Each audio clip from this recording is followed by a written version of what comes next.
Lord knows I've been raw since I touched the planet. My words create new particles, trains you rented. You asked for it, you warm people, here's war. You got two vets kicking down your door. Turn your house into a murder scene. Some shit CSI never seen. Believe me, trust. You can't fuck with the style. Playing Russian roulette with a loaded 50 cal. Why you talking like you was real? Bunch of coons get hit with that Ruger steel. Cause we are who we say we is. Dot fingers at rock, we are dangerous. Why you talking like you was real? Bunch of coons get hit with that Ruger steel. Cause we are who we say we is. Dot fingers at rock, we are dangerous. When I come around it's fuck the back and forth, bitch, I'm quick to break your fucking jaw. Hello raw like some coke up your nose. Pistols I hold, see I'm slumped with coke and hoes up in his clothes. These rap niggas is not ready. Blade swipe your mid-session, watch Eddie spill your spaghetti. Choke hold, put them to sleep, and then call Freddy. I'm a rocker, motherfucker, Marty Jannetty. Bitches animated like that clown Adam Calhoun. I'm a goon, win like Gal from Street Fighter, hit you with sonic boom. I ain't got time to be fucking with little kids. This new era, split your cap, do my shopping at lids. Fuck TikTok, bitch, I'm nice in real life. Blood drip, drop separate windpipes with big knives. Listen, Eddie Brock will lay your motherfucker down, and sure they'll never find your bodies if they bringin' out some bloodhounds. You bitches need to really quit, knock it down and have your kids tell the cops the boogeyman did it. Listen, this killer got a real fucked up habit, got the pot boiling, fatal attraction. Where's my rabbit bra? Why you talking like you was real? Bunch of coons get hit with that Ruger steel. Cause we are who we say we is. Dot fingers at rock, we are dangerous. Why you talking like you was real? Bunch of coons get hit with that Ruger steel. Cause we are who we say we is. Dot fingers at rock, we are dangerous.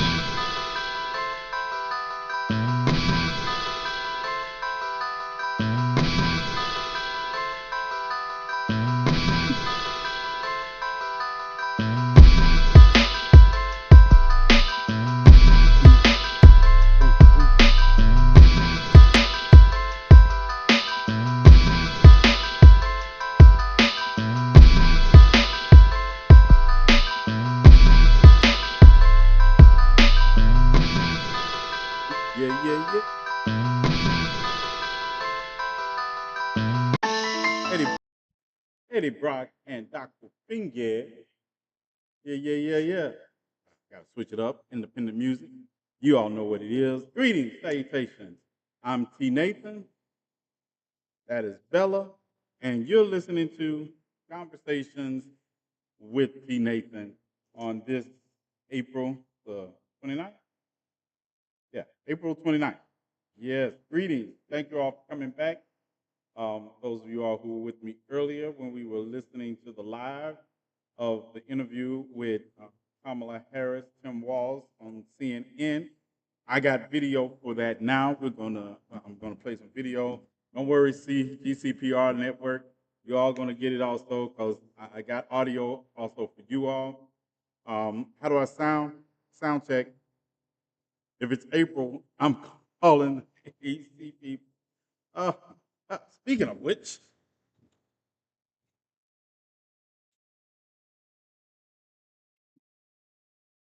yeah. Speaking of which, there we go. Yeah, I got it. Yeah, air conditioning. Yeah, air conditioning on. Yeah. Okay. How y'all doing? Everybody can hear me? Sound check. Sound check. Let's go. Let's go. Yes, it was. Personally, I think it was a great interview. I really liked it. We're gonna. I broke it up into three parts. I've broken the interview up into three parts so we can look at it in these three parts, and of course have talk about it, commentary on the three parts of this interview. So, okay, sound is good, good, good. Where'd you go? Get back on the bed. Get behind me. I don't want to run over. Lay down. Yeah, she wants to get right behind the chair. All right, sound is good. We're ready here. Ready on first, ready on second. So let's say first, for those of y'all who heard the interview, now you're gonna get to see because I also think it's important to see context with the idea of seeing body language and all that. So we're going to look like say I broke it down into three parts. This first part is 8 minutes and 13 seconds. We're going to listen to. Then we're going to come back, chop it up about what we heard in that 8 minutes and 13 seconds. Any questions? I'm here on time. I'm here on time. I think I was on time. Let me see what time it is. Yeah, I was on time. I was on time. 5 minutes and 47 seconds. Yes, I was not late tonight. I think. Is it what time? Yeah, it's 10:05. I was 45 minutes early. Yeah, let's do it. Let's do it. Okay, so let's see. Let me switch this up for a moment, and we're gonna do it like this. And like I say, this first section is part one. Like I said, I broke each thing, broke down in three sections. Also, I have my favorite part. I'm gonna play my favorite part last, and we're gonna see it also. But let's get it. Madam Vice President, Governor Walz, thank you so much for sitting down with me and bringing the bus. The bus tour is well underway here in Georgia. You have less time to make your case to voters than any candidate in modern American history. The voters are really eager to hear what your plans are. If you are elected, what would you do on day one in the White House? Well, there are a number of things. I will tell you first and foremost, one of my highest priorities is to do what we can to support and strengthen the middle class. When I look at the aspirations, the goals, the ambitions of the American people, I think that people are ready for a new way forward, in a way that generations of Americans have been fueled by hope and by optimism. I think, sadly, in the last decade, we have had in the former president someone who has really been pushing an agenda and an environment that is about diminishing the character and the strength of who we are as Americans, really dividing our nation, and I think people are ready to turn the page on that. So what would you do day one? Day one, it's going to be about, one, implementing my plan for what I call an opportunity economy. I've already laid out a number of proposals in that regard, which include what we're going to do to bring down the cost of everyday goods, what we're going to do to invest in America's small businesses, what we're going to do to invest in families, for example, extending the child tax credit to $6,000 for families for the first year of their child's life, to help them buy a car seat, to help them buy baby clothes, a crib. There's the work that we're going to do that is about investing in the American family around affordable housing, a big issue in our country right now. So there are a number of things on day one. What about you? Well, I'm excited about this agenda too. As I said, the idea of frozen? inspiring America to what can be, and I think many of these things that the Vice President's proposing are things that we share in values. And the child tax credit is one we know that reduces childhood poverty by a third. We did it in Minnesota. To have a federal partner in this, unbelievable, I think, in the impact that we can make. You talked about, you call it the opportunity economy. You are well aware that right now many Americans are struggling. There's a crisis of affordability. Yeah. One of your campaign themes is we're not going back. But I wonder what you say to voters who do want to go back when it comes to the economy specifically, because their groceries were less expensive, housing was more affordable when Donald Trump was president. Well, let's start with the fact that when Joe Biden and I came in office, during the height of a pandemic, we saw over 10 million jobs were lost. People, I mean, literally, we were all tracking the numbers. Hundreds of people a day were dying because of COVID. The economy had crashed. In large part, all of that because of mismanagement by Donald Trump of that crisis.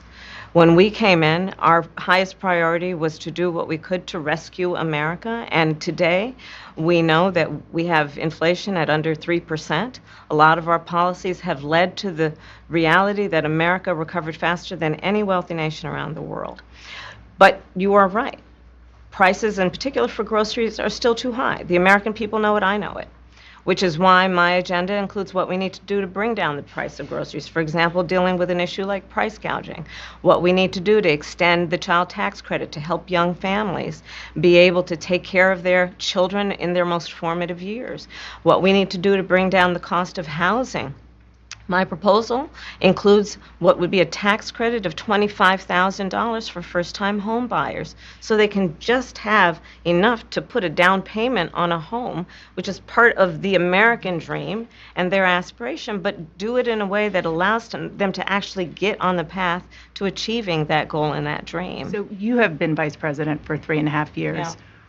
The steps that you're talking about now, why haven't you done them already? Well, first of all, we had to recover as an economy, and we have done that. I'm very proud of the work that we have done that has brought inflation down to less than 3%.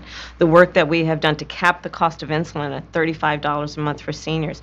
Donald Trump said he was going to do a number of things, including allowing Medicare to negotiate drug prices. Never happened. We did it. So now, as I travel in the state of Georgia and around our country, the number of seniors that have benefited. I was in Nevada recently, a grandmother who showed me her receipts.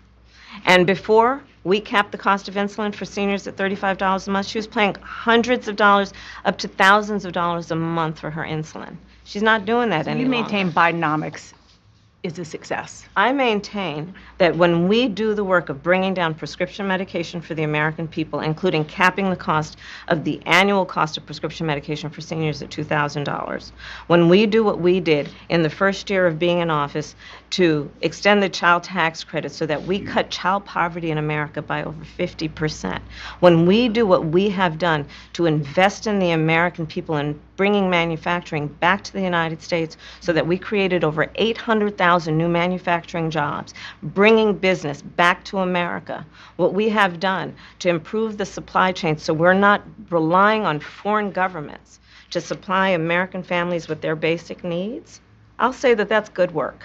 There's more to do, but that's good work.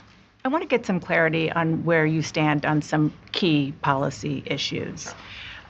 Energy is a big one. When you were in Congress, you supported the Green New Deal. And in 2019, you said, quote, "There is no question I'm in favor of banning fracking." Fracking, as you know, is a pretty big issue, Sure. particularly in your must-win state of Pennsylvania. Sure. Do you still want to ban fracking? No, and I made that clear on the debate stage in 2020, that I Yes, she did. would not ban fracking. As vice president, I did not ban fracking. As president, I will not ban fracking.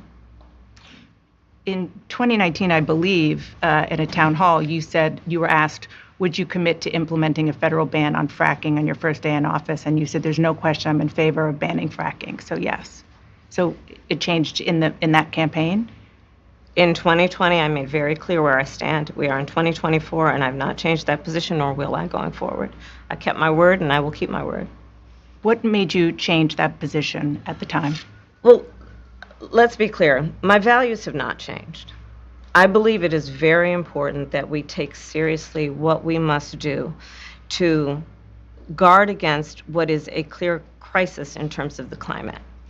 And to do that, we can do what we have accomplished thus far. The Inflation Reduction Act, what we have done to invest, by my calculation, over probably $1 trillion over the next 10 years, investing in a clean energy economy. What we've already done, creating over 300,000 new clean energy jobs. That tells me, from my experience as vice president, we can do it without banning fracking. In fact, Dana, I cast the tie-breaking vote that actually increased leases for fracking as vice president. So I'm very clear about where I stand. And was there some policy or scientific data that you saw that you said, oh, okay, I get it now? What I have seen is that we can grow and we can increase a thriving clean energy economy without banning fracking. Okay. Another issue, big one, is immigration. Mm-hmm. As vice president, you were tasked with addressing the root causes of migration in southern countries and northern part of Central America. The northern part of Central America that deals with, that affects the southern border of the U.S. Mm-hmm. During the Biden-Harris administration, there were record numbers of illegal border crossings.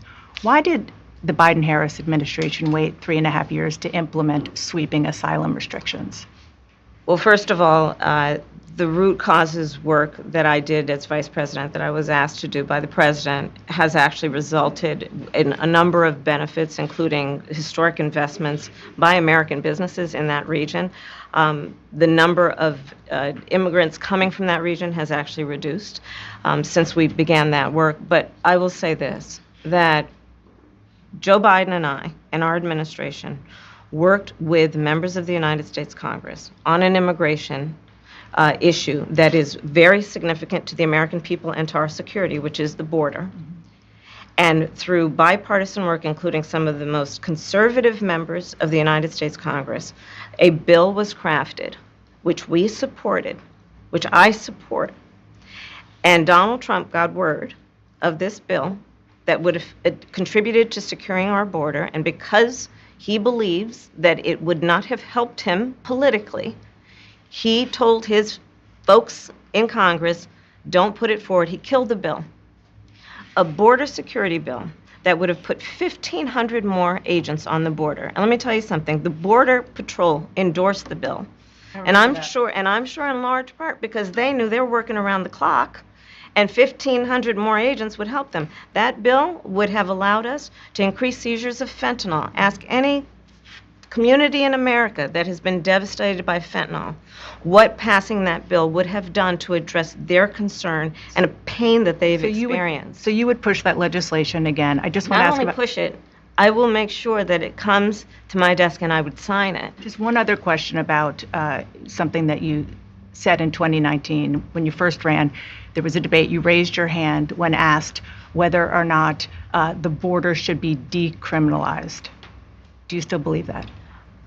I believe there should be consequence. We have laws that have to be followed and enforced that address and deal with people who cross our border illegally, and there should be consequence. And let's be clear, in this race, I'm the only person who has prosecuted transnational criminal organizations who traffic in guns, drugs, and human beings. I'm the only person in this race who actually served a border state as Attorney General to enforce our laws, and I would enforce our laws as president going forward. I recognize the problem. Generally speaking, how should voters look at some of the changes that you've made, that you've explained some of here, in your policy? Is it because you have more experience now and you've learned more about the information? Is it because you were running for president in a Democratic primary? And should they feel comfortable and confident that what you're saying now is going to be your policy moving forward? Dana, I think the most important and most significant aspect of my policy perspective and decisions is my values have not changed. You mentioned the Green New Deal. I have always believed, and I have worked on it, that the climate crisis is real, that it is an urgent matter to which we should apply metrics that include holding ourselves to deadlines around time. We did that with the Inflation Reduction Act. We have set goals for the United States of America and by extension the globe around when we should meet certain standards for reduction of greenhouse gas emissions, as an example. That value has not changed. My value around what we need to do to secure our border, that value has not changed. I spent 2 terms as the Attorney General of California prosecuting transnational criminal organizations, violations of American laws regarding the illegal passage of guns, drugs, and human beings across our border. My values have not changed. So that is the reality of it. And 4 years of being vice president, I'll tell you, one of the aspects to your point is traveling the country extensively. I mean, I'm here in Georgia, I think somebody told me 17 times since I've been vice president in Georgia alone. I believe it is important to build consensus, and it is important to find a common place of understanding of where we can actually solve problems. On that note, you had a lot of Republican speakers at the convention. Will you appoint a Republican to your cabinet? Yes, I would.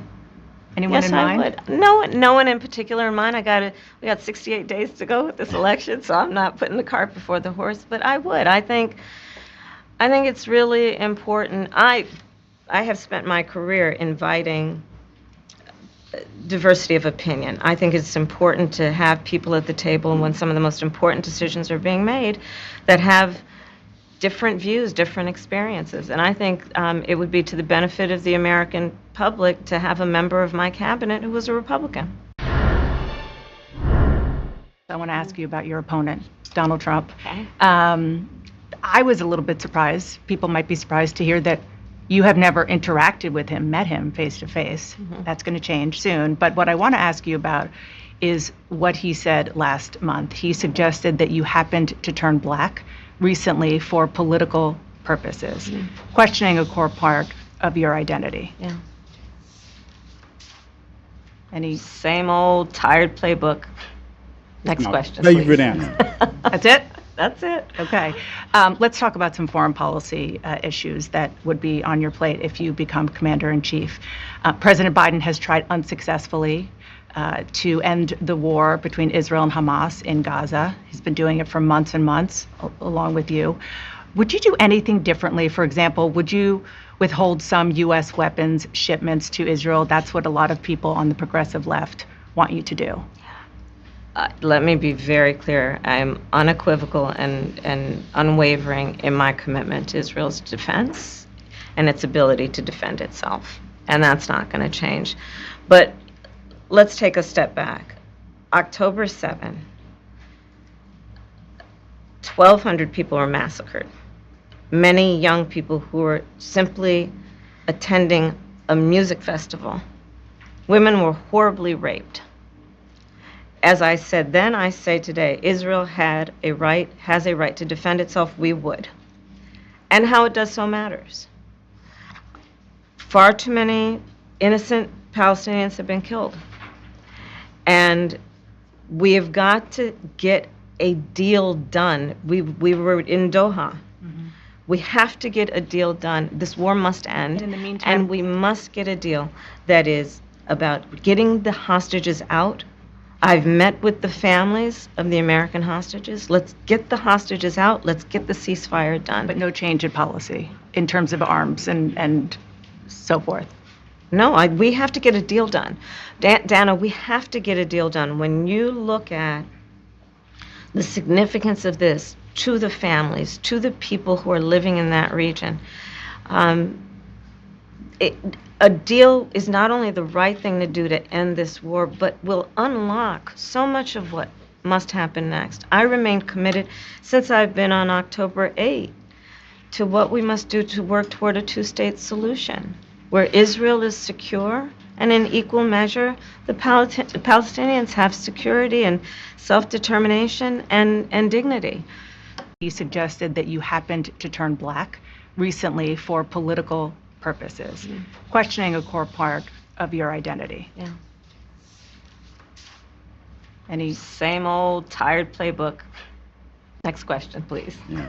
That's it? That's it. Okay. Governor Walz, the country is just starting to get to know you. I want to ask you a question about how you've described your service in the National Guard. All right. Hold tight, hold tight. All right. Let's go over the first two parts right there. Get ready for part three. Get ready for part three. But yeah, what do I want? What fact checking? Let's talk about the fracking thing first. Maybe you all didn't watch the debate, the vice presidential debates in 2020, like some of us did, and I will find it for you all if you all need me to. But she said then that the Biden administration was not going to ban fracking, and that was it. So her position hasn't changed administratively, because when she was debating Mike Pence in 2020, she stated that they weren't going to ban fracking. You all know two things can be true at the same time. Two things can be true at the same time. And that's what you all have to realize. So it's like people were asking for policy, and this is the thing. I listened to that first part of the interview. We listened to the first part, right? and I'm listening to people talk about policy. Well, let's talk about policy. Um, what policy? I still keep going back to this, right? Because I wonder, when has that been a thing for someone to sit down and intricately discuss the policies that they're talking about? They're talking about policy concepts, because policies are not being able to put in place till you see what you have to navigate to get said policies to the public. This is the thing that gets me, right? And I mentioned this earlier. And you all were talking about the $25,000 for first-time home buyers, and well, how could it possibly go wrong, and what all could happen. Yeah, all those things could happen. But you understand that that's part of a bigger plan. The bigger plan, that, especially as black people, we know that appraisal values are a problem for us as black people for our homes.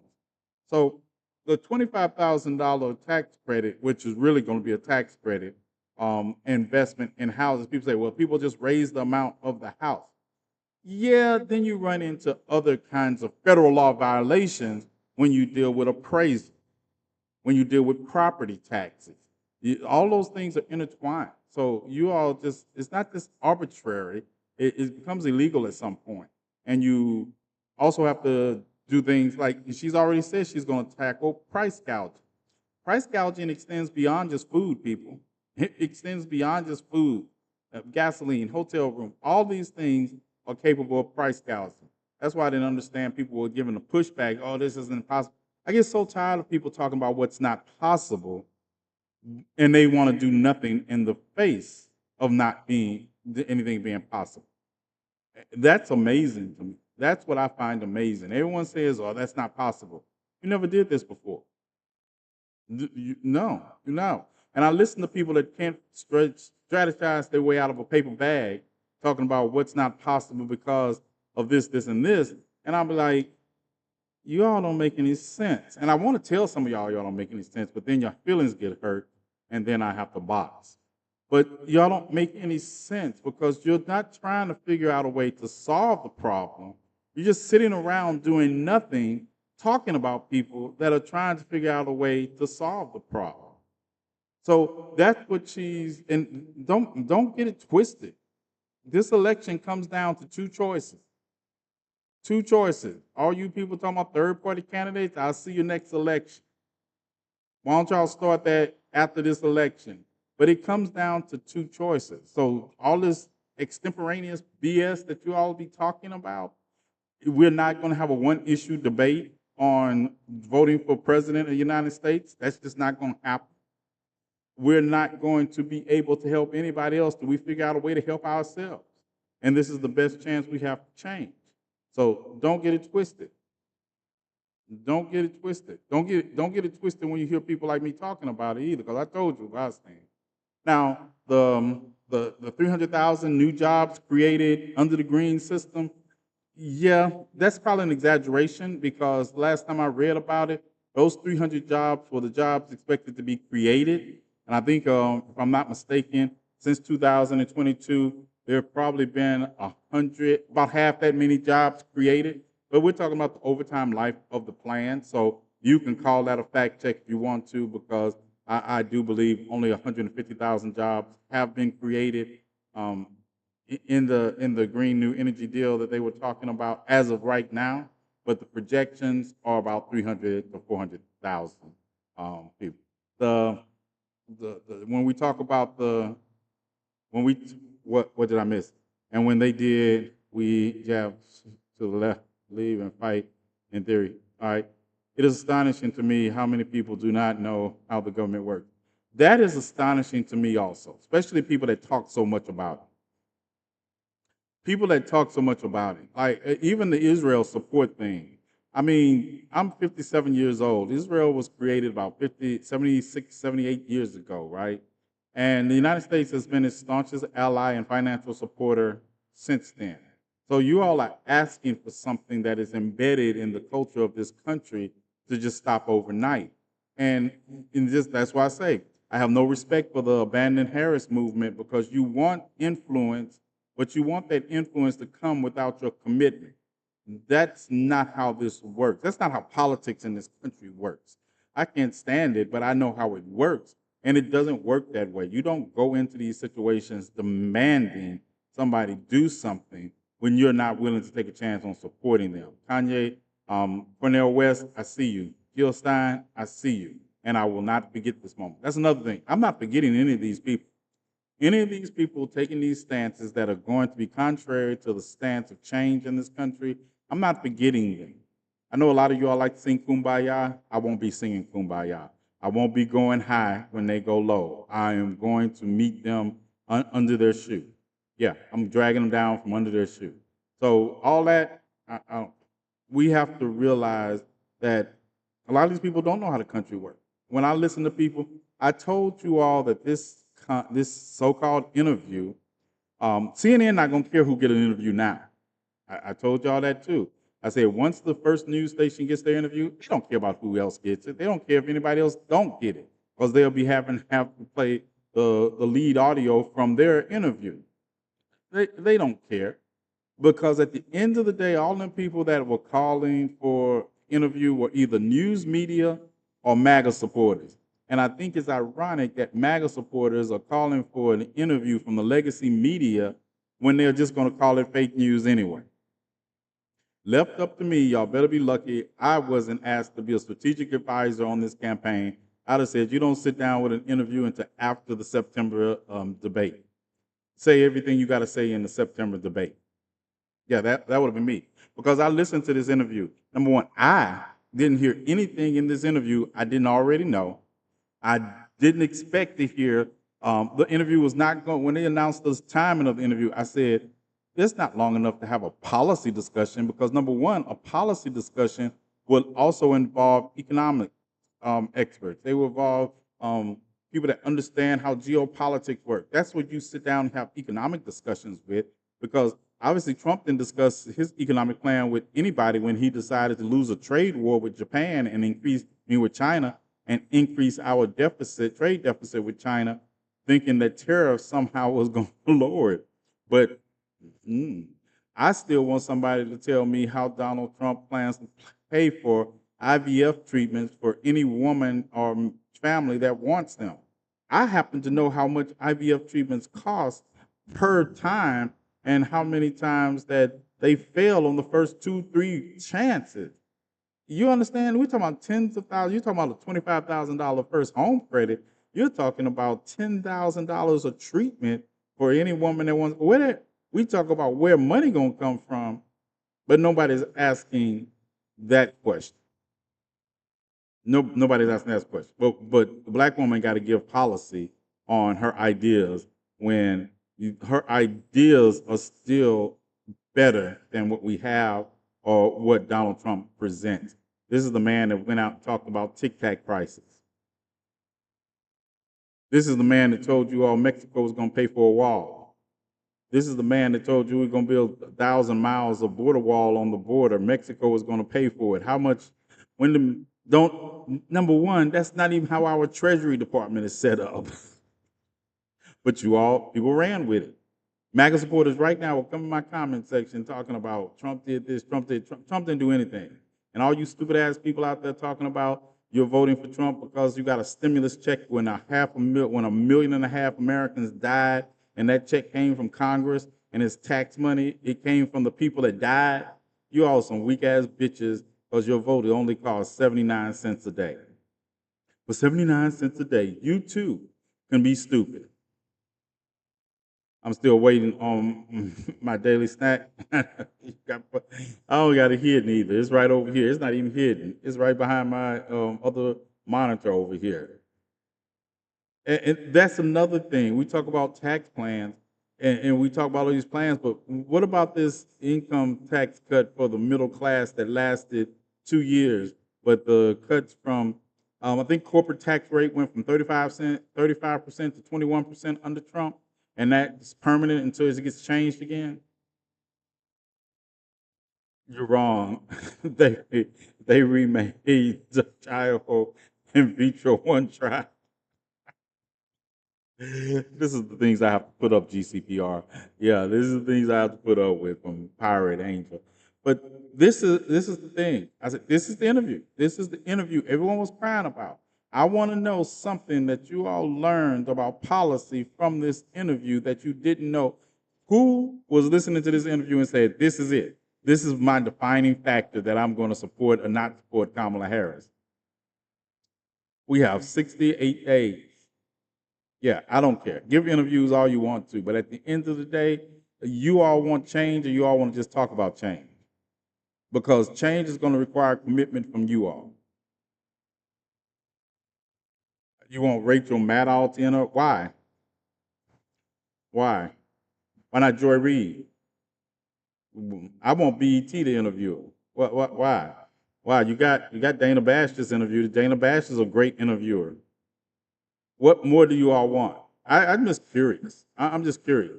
Donald Trump walks out, gives interviews, gives press conferences with no interviews. I don't know what y'all call those, but you want Rachel to interview her. I think Rachel would have been a worse choice than Dana Bash because Rachel is your standard white liberal.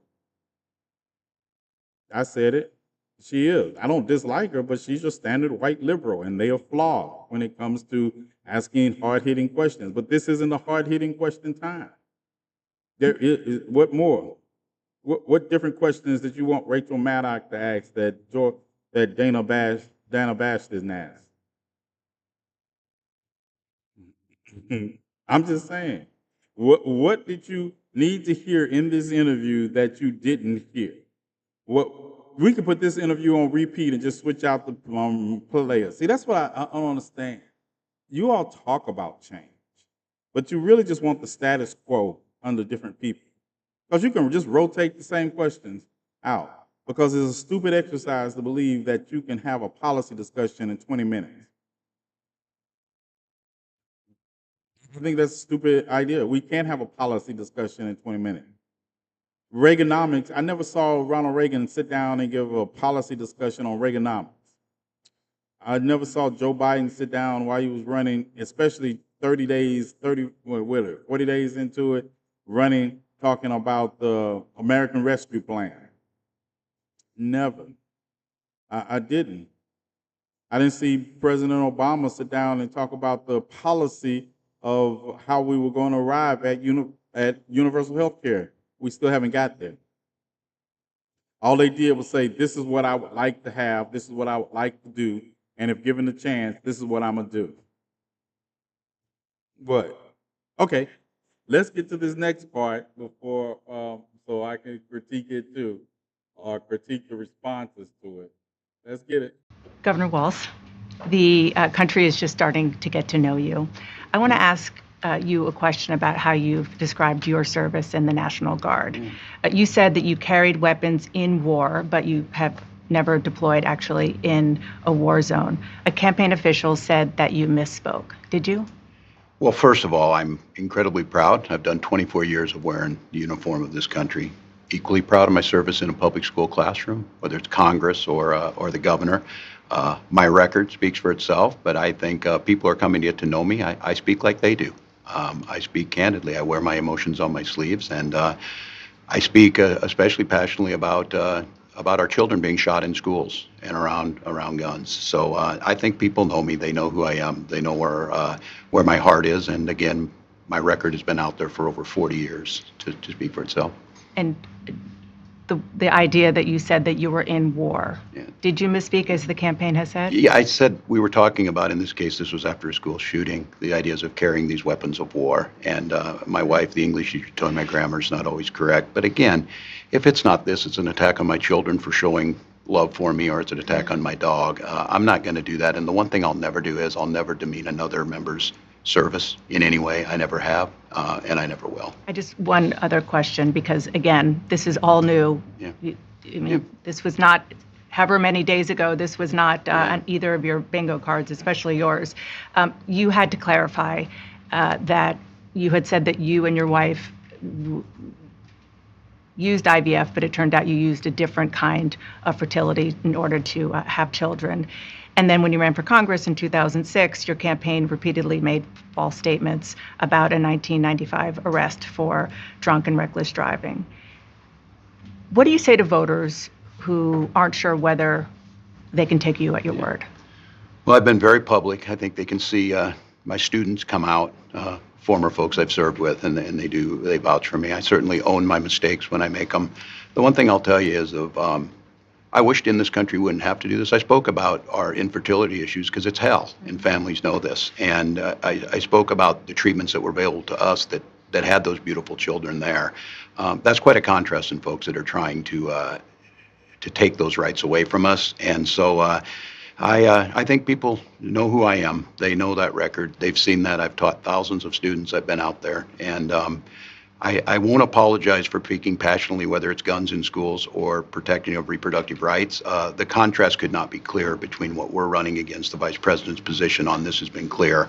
And I think most Americans get it if you've been through that. I don't think they're cutting hairs on IVF or IUI. I think what they're cutting hairs on is an abortion ban and the ability to be able to deny families the chance to have a beautiful child. Vice President Harris, you were a very staunch defender of President Biden's capacity to serve another 4 years. Right after the debate, you insisted that President Biden is extraordinarily Black strong. historian. Given where we are now, do you have any regrets about what you told the American people? No, not at all. Not at all. I have served wanna hear with this part, President Black historian. Biden for almost 4 years now, and I'll tell you, it's one of the greatest honors of my career, truly. He cares so deeply about the American people. He is so smart and loyal to the American people. And I have spent hours upon hours with him, be it in the Oval Office or the Situation Room. He has the intelligence, the commitment, and the judgment and disposition that I think the American people rightly deserve in their president. By contrast, the former president has none of that. And so, one, I am so proud to have served as vice president to Joe Biden. And two, I am so proud to be running with Tim Walz for president of the United States and to bring America what I believe the American people deserve, which is a new way forward, and turn the page on the last decade of what I believe has been contrary to where the spirit of our country really lies. But the last decade, of course, the last 3.5 years has been part of your administration. I'm talking about an era that started about a decade ago, where there is some suggestion, warped I believe it to be, that the measure of the strength of a leader is based on who you beat down, instead of where I believe most Americans are, which is to believe that the true measure of the strength of a leader is based on who you lift up. That's what's at stake as much as any other detail that we could discuss in this election. Because we haven't had a chance to talk, I'm just curious, staying on President Biden, when he called you and said he was pulling out of the race, what was that like? And did he offer to endorse you right away, or did you ask for it? It was a Sunday, so here, I'll give you a little too much information. Go for it. There's no such thing, Madam Vice President. My family was staying with us, and including my baby nieces, and we had just had pancakes and, Auntie, can I have more bacon? Yes, I'll make you more bacon. And then we were sitting down to do a puzzle. It was turkey bacon. And the phone rang, and it was Joe Biden. And he told me what he had decided to do. And I asked him, "Are you sure?" And he said yes. And that's how I learned about it. And what about the endorsement? Did you ask for it? He was very clear that he was going to support me. So when he called to tell you, he said, "I'm pulling out of the race and I'm going to support you." That's why Well, my I was wondering, it was first turkey thought bacon. was not about I don't me, to eat be pork. honest with you. My first thought was about him, to be honest. I think history is going to show a number of things about Joe Biden's presidency. I think history is going to show that in so many ways it was transformative, be it on what we have accomplished around finally investing in America's infrastructure, investing in new economies, in new industries, what we have done to bring our allies back together and have confidence in who we are as America and grow that alliance, what we have done to stand true to our principles, including one of the most important international rules and norms, which is the importance of sovereignty and territorial integrity. And I think history is going to show not only has Joe Biden led an administration that has achieved those extraordinary successes, but the character of the man is one that he has been in his life and career, including as a president, quite selfless and puts the American people first. I just have to ask you both about two standout moments, aside, of course, from the addresses that you both gave, but standout moments that were perhaps unexpected during the convention. You mentioned one of them, Governor. A moment that you shared, that the world shared with your son, Gus. You were speaking, the camera caught him, so incredibly proud of you, so emotional, saying, "That's my dad."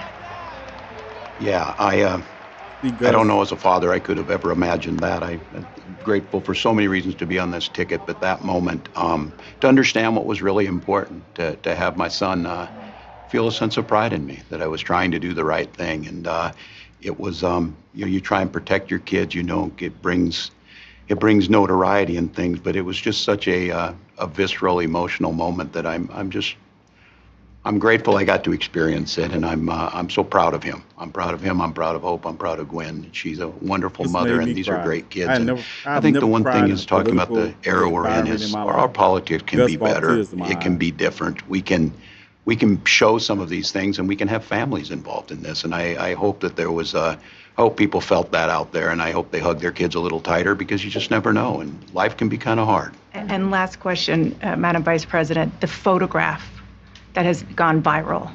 You were speaking, one of your grandnieces that you were just talking Yes. about was watching you accept the nomination. You didn't explicitly talk about gender or race in your speech, but it obviously means a lot to a lot of people, and that viral picture really says it. What does it mean to you? I am running because I believe that I am the best person to do this job at this moment, for all Americans, regardless of race and gender.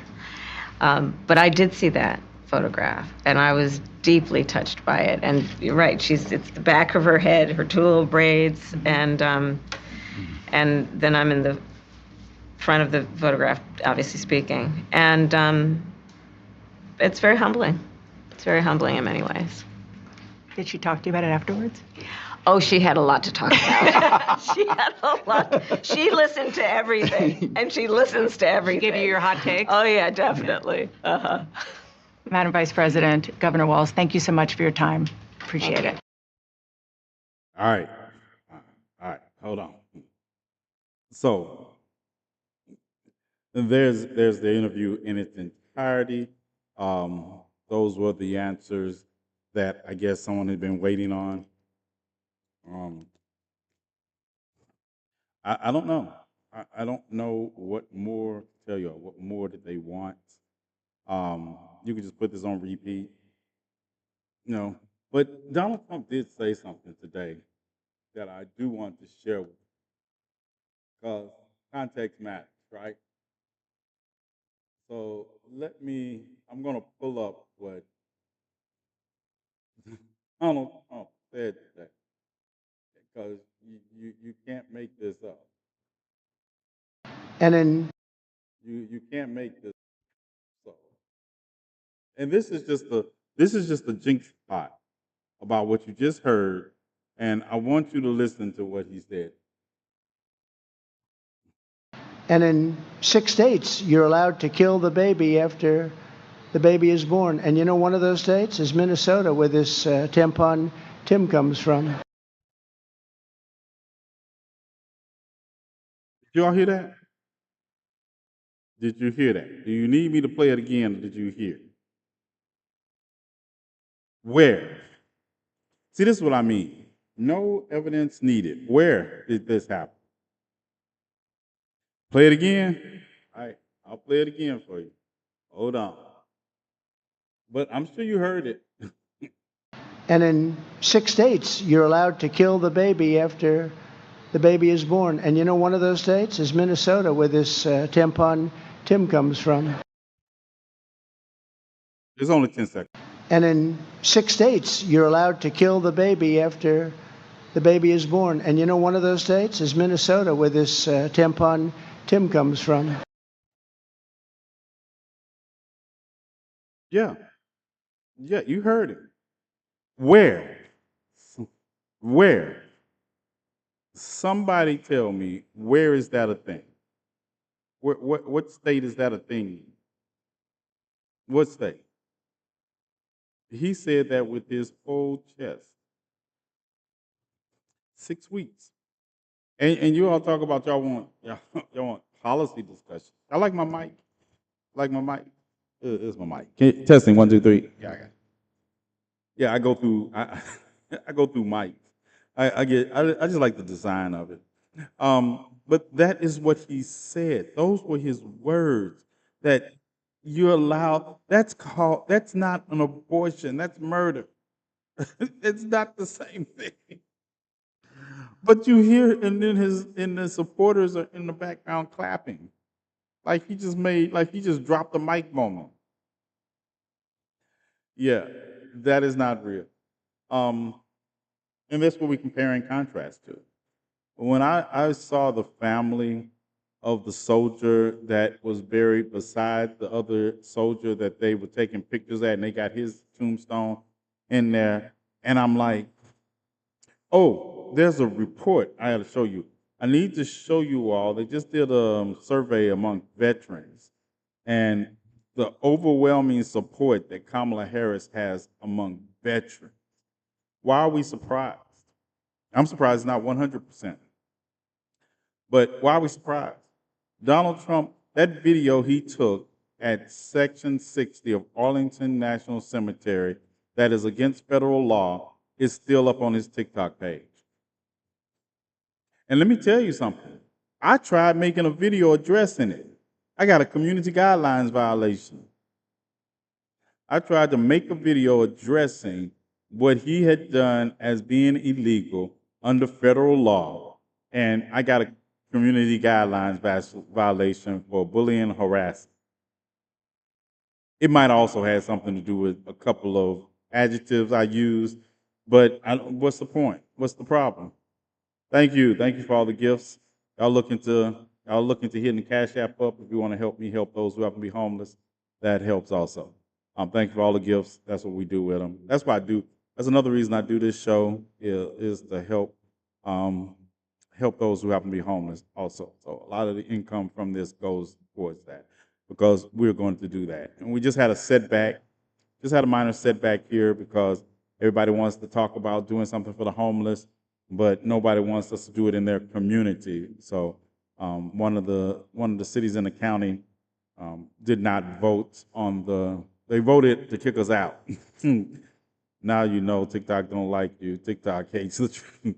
Yeah, they voted to kick us out. So a project that we had planned, that they had planned for shelter of those who happen to be homeless. Yep, they don't want it in their neighborhood. So that's the reality of what we have to deal with also. It's 10:57 GCPR land, and we got 7 minutes. See, but I was early. I was early tonight. Gave y'all some early time. So yeah, don't get used to it. Don't get used to it. It was Bella's fault. Bella said you need to be early so you don't have to stay on late. That's her motivation. Don't get her wrong. Her motivation is that she doesn't want me on late. So, mm, there we go. Allergies, allergies. I was here early and I didn't see you. Look, rain, stay out of this. I was on time. I was on time this time. I was busy watching Nate Jackson's TikToks though. Yeah, see, yeah. So You're gonna be 30 minutes late tomorrow? No, no. Tomorrow's Friday. I'll be on time.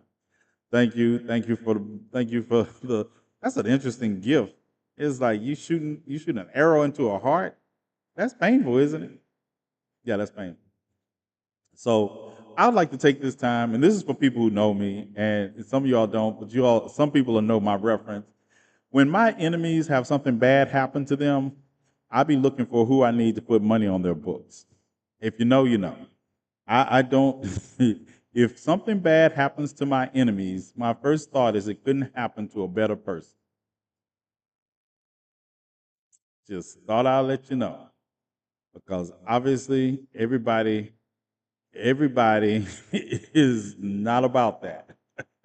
And I'm gonna tell you something else, right?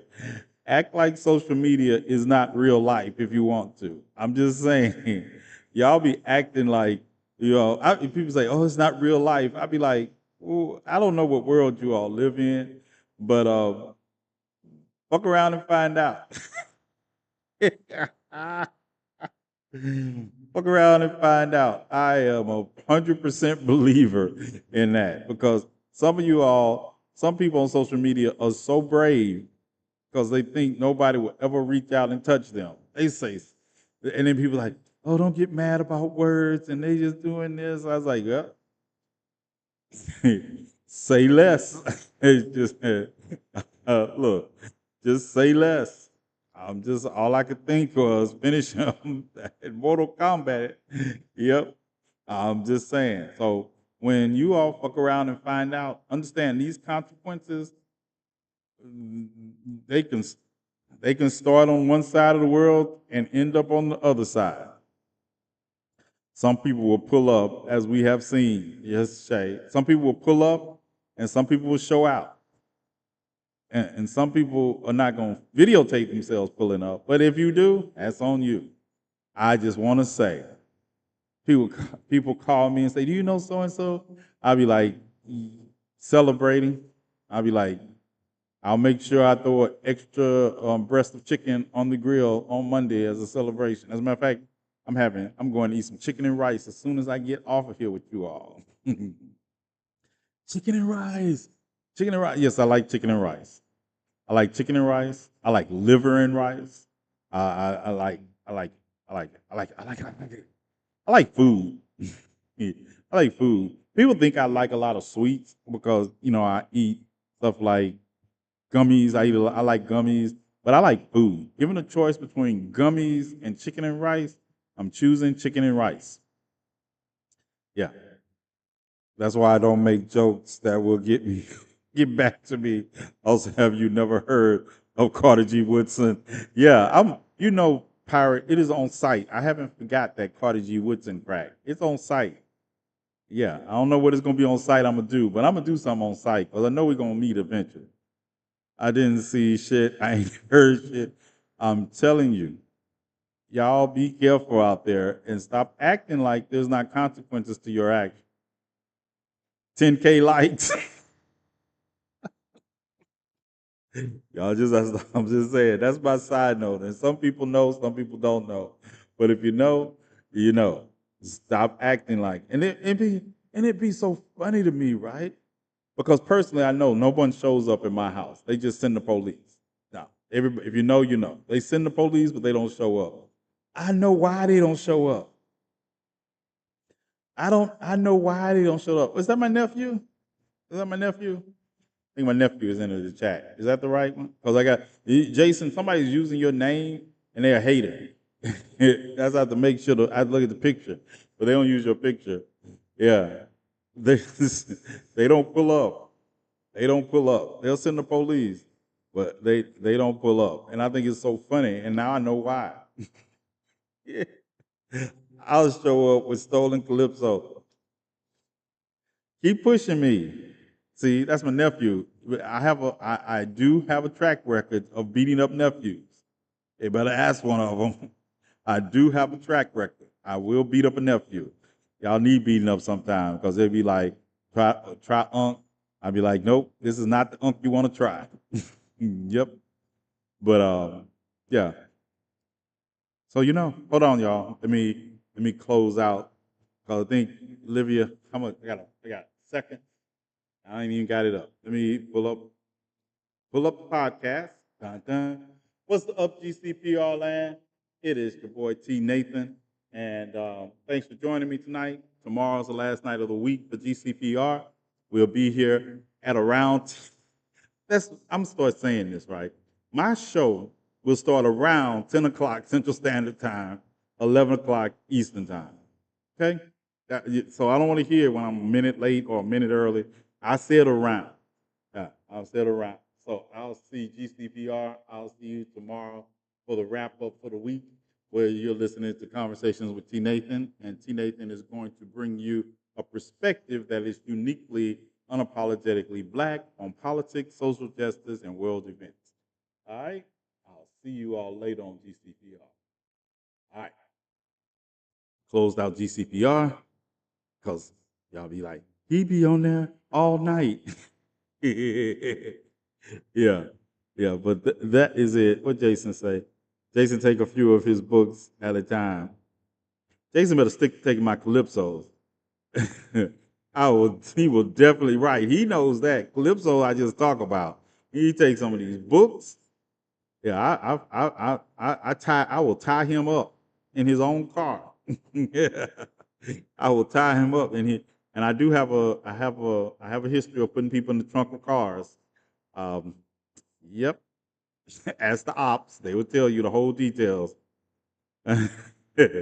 Olivia, you better take the snacks. I'm telling y'all better take the snacks. Don't take my chicken and rice, and don't take my books. Yeah, and don't take Bella, and don't take Pinky. You'll probably pay me to take Pinky back. I won't touch the books. I'll take the calypso. Allegedly. It's not allegedly. It's a sealed juvenile record that they found. I can't even allege to it. Yeah. I can't even allege to it. Yeah. Yeah. My best friend's abuser. My best friend's abuser.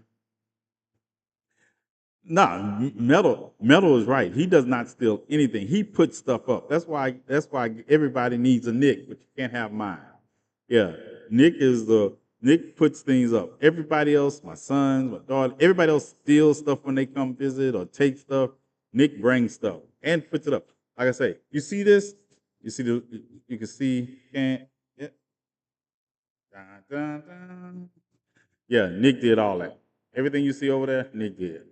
You see the fold emblem on the wall? Nick did. And if I turn it this way, I got a dragon. I got a dragon above one of my televisions.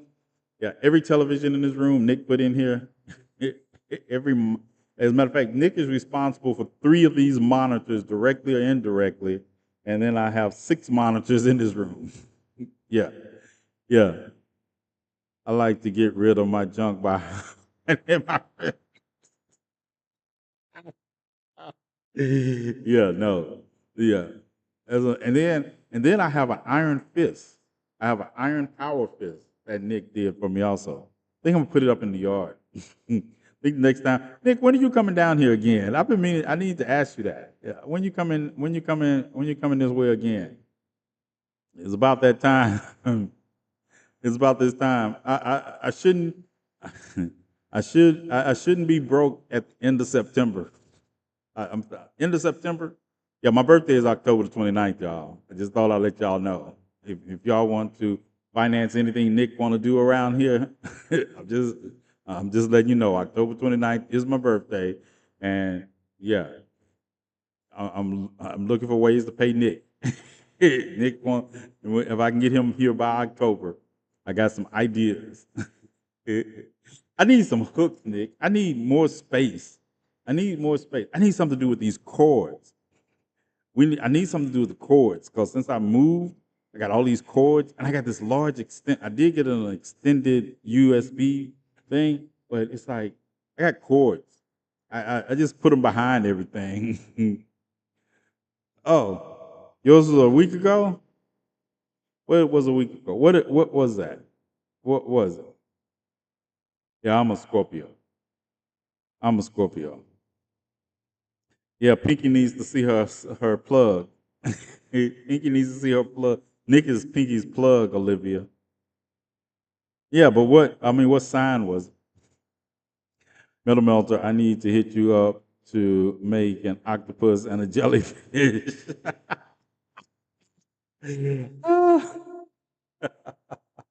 Nick can do it. I told you. When we hit the zombie apocalypse, Nick gonna be the weapons metal worker, and I'm gonna be the one out. I'm gonna be the one jumping off the top of the building and go fight zombies. Yeah, I told you. Yeah, we're gonna be fighting. I'm gonna be the. I want to fight zombies. Nick gonna make me weapons to fight zombies with. And I'm also, if you know, people know me. They know I'm a risk taker too. I will be out. I'll be like, I'm just going out to fight some zombies today to make the world safer. Yep, just going out fight some zombies. Especially, you can build me some lightweight body armor that covers my whole body, except it goes up to here. No, up to here. I don't like anything over my mouth. So, yeah. Pinky is not mean. She just misunderstood. Pinky is mean.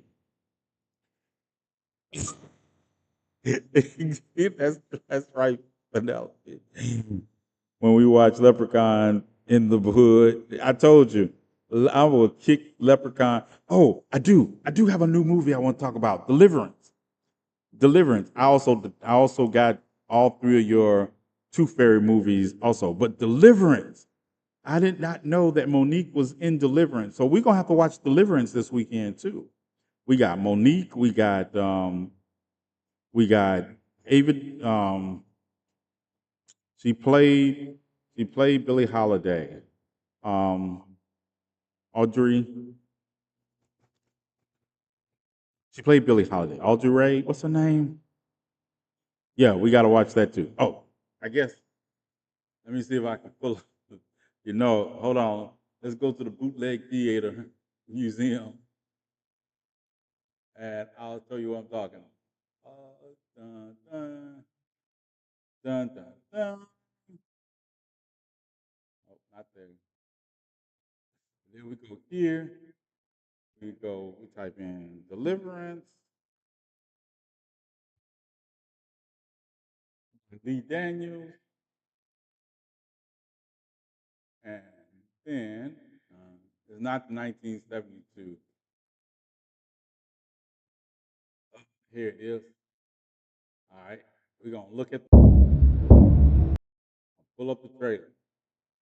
I don't know if I'm getting in trouble for this trailer on Netflix, but we're going to look at the trailer anyway.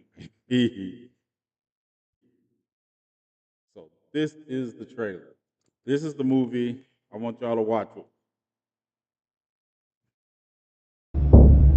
Remember, before we get started, whatever it says to you, do not listen to it. It will play on your heart, it will play on your mind. My name is Apostle Bernice James. The other person present is Ebony Jackson, the mother. Father, we ask that you cleanse and sanctify us for this deliverance. Ebony, get back.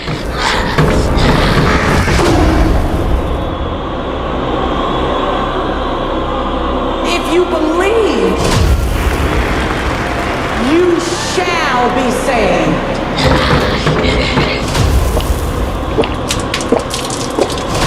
You shall be saved. You shall be saved. You shall be saved. Drina Day. I couldn't think of her name. Yeah. Yeah, I couldn't think of her name. Audrina Day. Yeah. So that's what we're watching this weekend. We're watching that this weekend. Yeah. So get ready. Watching the chat. Watching the chat. The Sonic the Hedgehog is a great movie. I'm laughing because I've seen both of them. The Knuckles movie too. Yeah, I'm laughing. Yeah. So that's the plan. We're going to tomorrow night. We're going to watch Deliverance in the bootleg. That looks like Nightmare Fuel. What's up, Ben? I'll say hello to Ben. Ben, did you do your show tonight? Did you do your show tonight, Ben? Tonight is Thursday, right? There was nobody on. When we were watching that movie, we were watching that movie tomorrow night. Okay, Monday. I don't know why I was thinking you did Thursday also. Y'all check out the JCPR network when y'all get a chance on Thursday, on Monday nights before my show. We got Ben, and he does cold cases. Yeah, and it's good. It's good. Y'all check it out. Y'all give Ben a follow too while y'all here. Y'all give Ben a follow. Yeah, he's on the GCPR network with me. And if you all watch my videos from I'm starting on Friday's show, and you should be on it sometime. I will be on. I'm also looking to start a Saturday show for independent music. So I just want to do that also, feature independent artists. But yeah, anytime, Ben, I'll be there. It's going to be a comedy on the election fashion trial. My comedic timing is not on. Yeah, y'all give Ben a follow, okay? But anyway, we're about to get out of here because I've been wanting some chicken and rice for 11 minutes now. I've really been wanting something from an hour and 11 minutes. But I had to come here and chill with you all. Hope you all enjoyed tonight's content. Hope you all enjoyed the commentary on the interview that we watched tonight with Kamala Harris and Tim Walz. I was satisfied. I really don't care about anybody else. Thomas, Matt, and Walt Madison are on board, so you should join too. I will join. Just tell me what time I need to be there. I will join. Have a roundtable discussion. We should really just go out and put clips together of our interviewing Trump supporters. Yeah, I got some of those that I'm waiting to spring too. Yeah. So see y'all tomorrow. It's the hour leading up to you. Oh, you mean I got to do that hour and then do my hour? Oh yeah, it's on. It's on. That's all. I can do a segue right into my show. That's what I'm going to have Walter do. Yeah, that's it. I still got some from when he was in Mississippi, Trump supporters. And I asked Liz Booker to do the same. Okay. So we can have the in studio, and then we have investigators on the street. Yeah, that sounds like comedic gold. And I get to cuss too. That's the good thing about knowing the owner of the radio station. I get to cuss. All right, you all. We're going to get out of here. And like I said, this weekend, we're going to watch Deliverance. And we're going to watch, and also for my chief of security, he wants to see Wolverine and Deadpool again. So I'm going to get the chief of security in if y'all want to join him Saturday to watch another movie. But I got several movies. Then I got Olivia. I got all three of the Tooth Fairy movies. All right. So